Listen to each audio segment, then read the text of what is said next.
Only in America can you dress like a wizard, wrestle someone with your toes, and call it sportsmanship. And nobody bats an eye. Today, we're diving into another batch of the most bizarre, brilliant, and beautifully unhinged hobbies and contests people across the US proudly call tradition. From sword swinging accountants to taxidermy that looks like it escaped a fever dream. Welcome to the wonderfully weird side of America you didn't learn about in school. Ready to feel better about your own hobbies? Let's get into it. Number one. Ah, yes, fall in America. The season of sweaters, cinnamon spice, and flinging pumpkins through the sky like medieval artillery. Pumpkin chunkin', as it's proudly called, is exactly what it sounds like. People building giant contraptions. Think trebuchets, cannons, and air-compressed monstrosities, all to yeet innocent pumpkins as far as physics will allow. This isn't just backyard fun. It's a full-blown engineering showdown. Teams with names like Gordonator and Squashbucklers spend months designing launchers that look like something Elon Musk would build on a dare. The current record, over 4,000 feet. That's not a typo. Someone turned a pumpkin into a ballistic missile and almost sent it into the next zip code. Spectators come in droves, sipping hot cider and cheering while fruits explode on impact. And don't worry, no good pumpkin gets hurt in the making. It's the overripe ones, the squishy ones, the ones your grandma wouldn't bake into a pie if you paid her. And yes, someone once tried launching a frozen turkey instead. America. Number two. If you thought frisbee golf was weird, wait till you meet its stinkier cousin, cow chip throwing. Yep, it's exactly what it sounds like. In places like Wisconsin, Oklahoma, and anywhere with more cows than people, brave souls gather each year to hurl hardened cow poop across a field. For glory, these aren't fresh piles. We're not monsters. No, competitors carefully select perfectly dried patties, think farm age to perfection, for maximum aerodynamic performance. There's form. There's technique. There's even strategy. Do you go for the frisbee flick or the risky overhead grenade toss? Winners are celebrated like small town heroes. There are trophies, sometimes parades. Occasionally, a guy walks around with Dung King on a sash. One year, a tourist from New York City joined in, thinking it was a joke. He left with a cow chip on his shirt and a new appreciation for Midwestern hobbies. Messy? Sure. Dignified? Not remotely. But if you haven't dodged a flying cow pancake at 30 miles per hour, have you truly lived? To number three. Now, let's turn from manure to culture. Book folding art is what happens when bibliophiles and origami fans merge into one glorious craft movement. The concept? Take an old book and fold its pages into elaborate 3D designs. Hearts, animals, city skylines, even Elvis.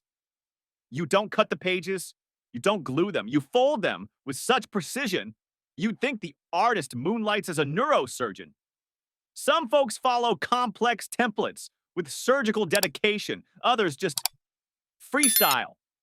And sometimes the results look like modern art, and sometimes like a book had an emotional breakdown.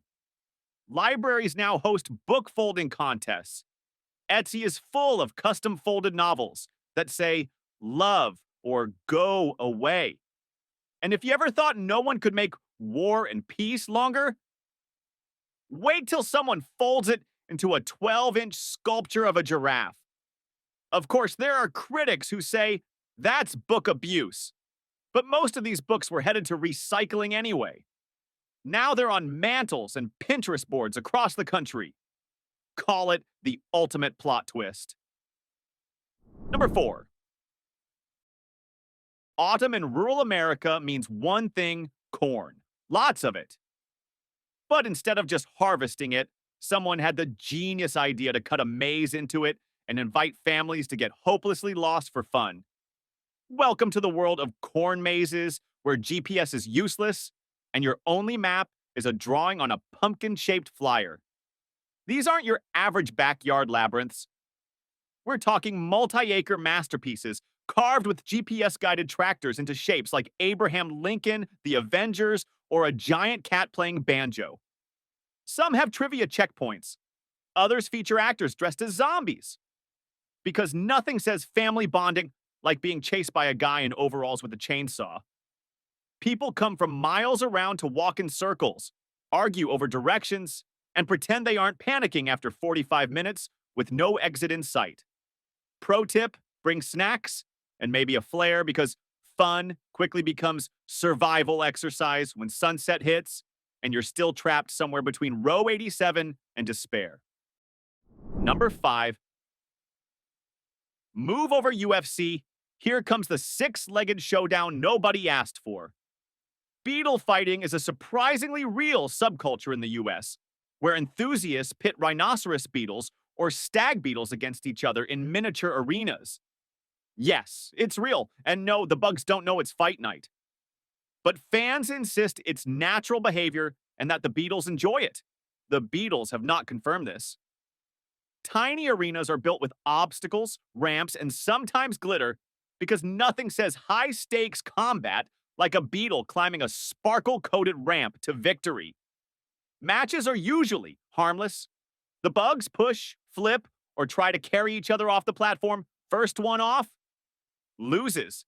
It's part science fair, part wrestling match, and part, are you seriously watching this vibe? There's even online streaming now.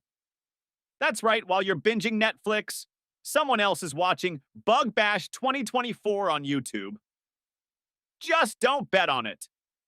Nothing's more humbling than losing $20 because your beetle had stage fright.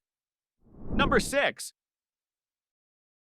Imagine turning a $300 grocery bill into $3.25 and still walking out with 18 bottles of shampoo, 14 boxes of cereal, and enough toothpaste to last into the next century. Welcome to the world of extreme couponing, where everyday Americans become spreadsheet-wielding warriors in supermarket aisles. This isn't just cutting out a few Sunday ads. No, this is a lifestyle. There are binders the size of carry-on luggage, color-coded tabs, strategies involving double coupon days, store stacking, rebate apps, and, yes, bartering with other couponers for rare deals like it's some underground stock exchange. These coupon ninjas study grocery store layouts better than the employees. They know that aisle 7 has the paper towel rollback, and that aisle 12's cashier is more forgiving when it comes to stacking offers. And the best part? The checkout moment. You know, the one where the register says $582.67. And after coupons, rebates, and probably a ritual chant, the total drops to $2.04. The cashier blinks. The line behind them applauds. Somewhere in the distance, an eagle screeches. They say money doesn't grow on trees, but it sure hides in the Sunday paper. Number 7. If you've ever walked into the woods with night vision goggles, a thermal camera, a beef jerky offering, and an unshakable belief in cryptids, congratulations, you might be a Sasquatch hunter. Yes, Bigfoot. America's favorite elusive forest friend who's never been caught on camera, clearly, but definitely photobombed 1,000 blurry trail cams. Sasquatch hunting is less about actually finding Bigfoot, though they'll tell you otherwise, and more about the quest. It's camping with a storyline. It's hiking with a conspiracy. And it's oddly relaxing to watch middle-aged men whispering into radios at 3 a.m. while holding a plaster cast of a questionable footprint. Some take it very seriously. There are official groups, guided expeditions, and maps of confirmed sightings that look like a toddler scribbled over the entire Pacific Northwest. But whether you're a true believer or just here for the memes, Sasquatch hunting proves one thing: Americans will never pass up an excuse to combine mystery, hiking, and a good old-fashioned cooler of beer. Number 8. Forget quiet museums.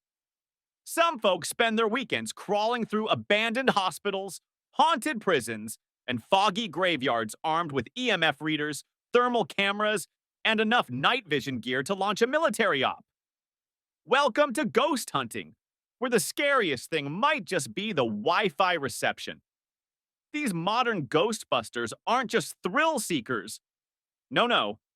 They record EVPs, measure cold spots, and whisper, "Is anyone here with us?" To empty hallways for hours, then scream when a raccoon sneezes. There are shows, there are podcasts, there are Facebook groups where blurry orbs and photos are analyzed like they're the Zapruder film. Some even live stream their hunts, which means you too can watch someone ask a wall if it's haunted in real time. Skeptical? Sure. But let's be honest.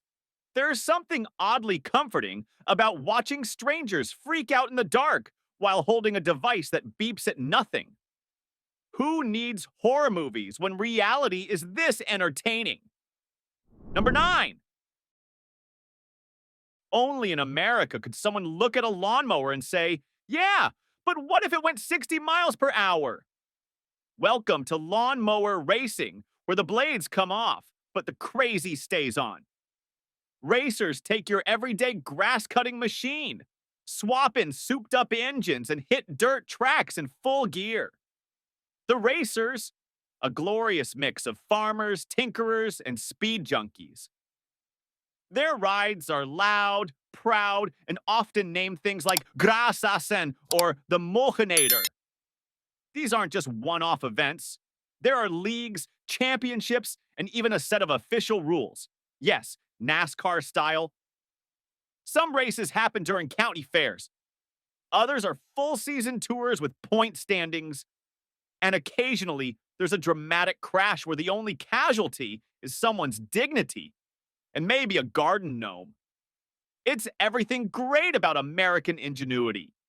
Take something practical, make it impractical, and then race it for fun. Number 10.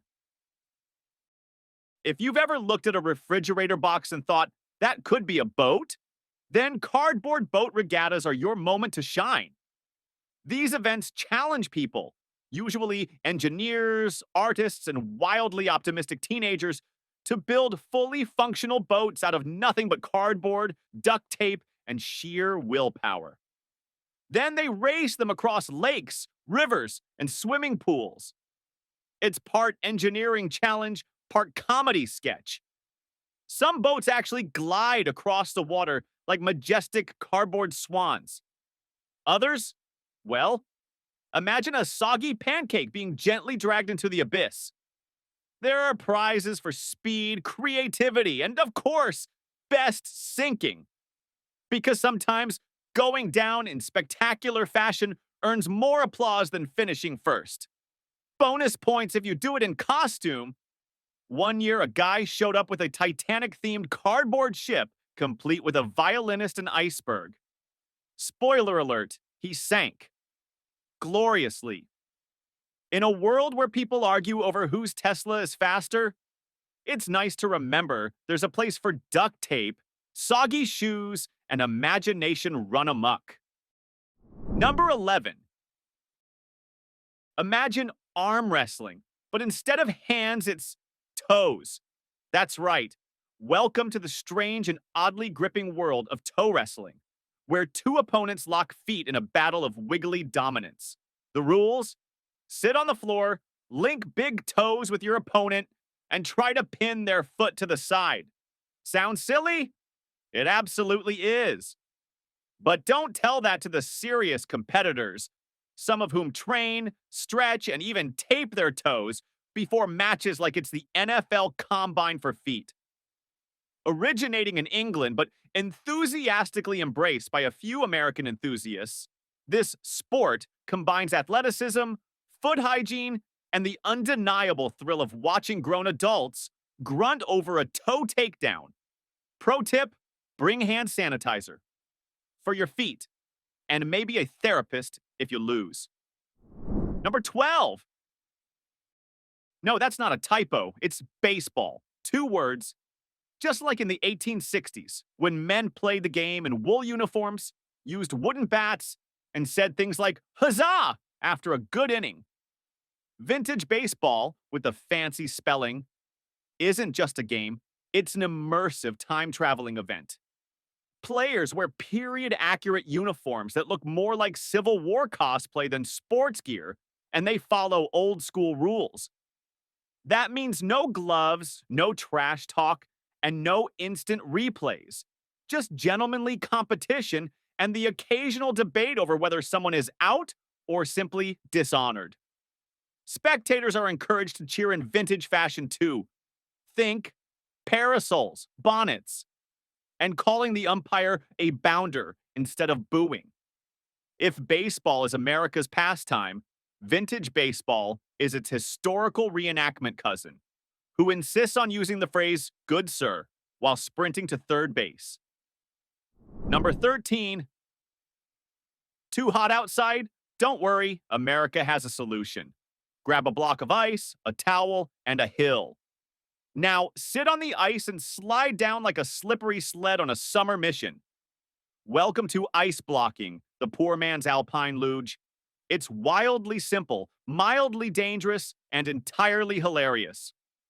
Popular among college kids, church youth groups, and bored suburban teens, ice blocking is the kind of spontaneous summer activity that feels like it was invented by someone who got tired of slip and slides and still had access to a walk-in freezer. The best part? Watching someone wipe out and land on their soggy towel with the grace of a penguin doing parkour. Bonus points if you make it to the bottom without flipping over or turning into a human snow cone. Number 14. There's something deeply satisfying about taking a bar of soap and turning it into, well, anything but soap. Welcome to the quiet, oddly soothing world of soap carving, where Americans sculpt little masterpieces out of Irish Spring and Dove like they're auditioning for a spa-themed art gallery. Flowers, animals, famous buildings, even pop culture characters. If you can imagine it, someone's probably carved it into soap and posted a time-lapse of the whole thing set to lo-fi beats. What started as a calming hobby has grown into competitive soap shows, where crafters are judged on symmetry, creativity, and how many people go, ooh, when they see a swan emerging from a bar of lavender. Also, the cleanup is always easy. Just wash your hands and admire your miniature sculpture before it dissolves in the next rainstorm. Number 15. If you think a dog show is intense, wait until you see competitive dog grooming, where fluffy pups are transformed into walking art installations. This isn't your standard poodle trim. Oh no. These dogs walk out looking like dragons, rainbows, cartoon characters, and once, very memorably, an entire underwater scene complete with coral and Nemo. The fur is dyed with pet-safe colorants, sculpted with scissors, and styled with more flair than most humans bring to prom. And the handlers? Absolute artists, armed with combs, glitter, and the ability to convince a Shih Tzu to hold still for 4 hours. There are judges, trophies, and occasionally confused dogs, wondering why everyone's gasping at their tail. It's part fashion show, part fine art, and 100% fabulous.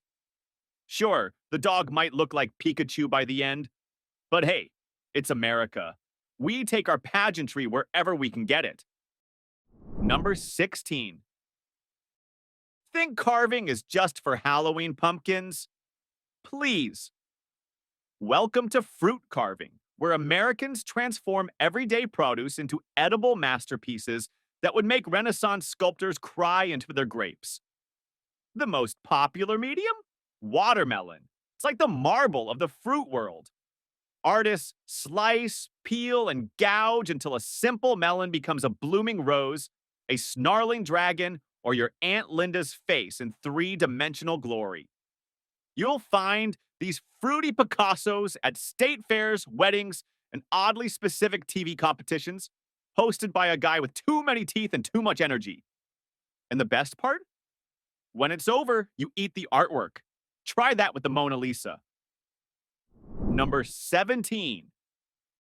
It started as a magical sport in a wizarding world. Now, it's a real thing with real rules, real referees, and yes, real broomsticks. Welcome to American Quidditch, where grown adults sprint across fields, clutching PVC brooms between their legs and battle for points like it's a Hogwarts varsity match. Sure, we haven't mastered flight yet, but that hasn't stopped thousands from forming college teams, organizing national tournaments, and proudly by shouting bludger in public. The players are passionate. The injuries, surprisingly frequent. And the commitment to wizard athleticism, next level. It's chaotic. It's awkward. It's a cardio-heavy tribute to fantasy fiction. And somehow it works. Yes, the snitch is a person in yellow shorts. Don't ask. Number 18. Remember that one kid in middle school who could ride a unicycle and was instantly the most interesting person in gym class? Now imagine that kid grew up, got sponsored, and decided to take on mountains. Welcome to extreme unicycling, where balance, bravery, and a total disregard for two wheels collide. Americans are riding unicycles off-road, down trails, across logs, even through obstacle courses that would make American Ninja Warrior weep. It's part stunt show, part fitness challenge, part how many bones can I risk today? No handlebars, no training wheels, just pure, unfiltered chaos with helmet cams. They say life's a balancing act. These folks just took it literally. Number 19. The mullet. The haircut that screams, I like NASCAR, BBQs, and have never owned a hairbrush. In America, we don't just wear mullets, we celebrate them. Enter mullet competitions, where participants proudly strut their Kentucky waterfalls, judged by volume, flow, and sheer mulletitude. There are kid categories, teen divisions, and full-grown adult showdowns where contestants show off years of careful cultivation. Some even name their mullets.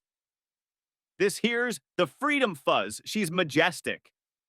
Expect denim jackets, air guitars, and enough hair product to qualify as a fire hazard.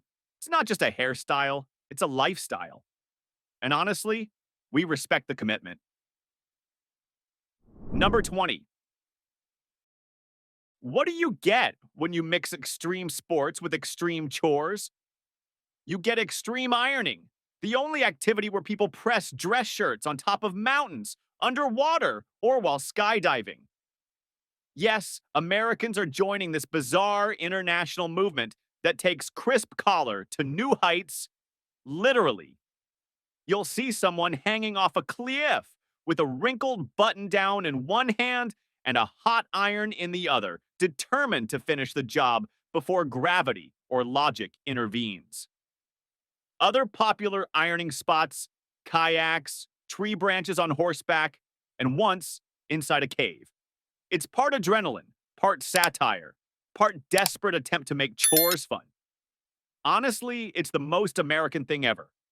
Taking something mundane and adding unnecessary danger until it's entertaining. And there you have it. A tour through the wild, the whimsical, and the wonderfully weird world of American pastimes. Whether you're toe wrestling in Tennessee, carving squirrels into dramatic love triangles, or diving into bubble soccer like it's the Super Bowl, one thing's for sure, normal is overrated. If you've ever done something even half as strange, or strangely impressive, we want to hear it. Drop your story in the comments below. The more unhinged, the better. And hey, if this video made you laugh, cringe, or suddenly feel inspired to LARP as a medieval tax advisor, Hit that subscribe button, give us a thumbs up, and join us next time for more gloriously bizarre adventures. Till then, stay weird, America.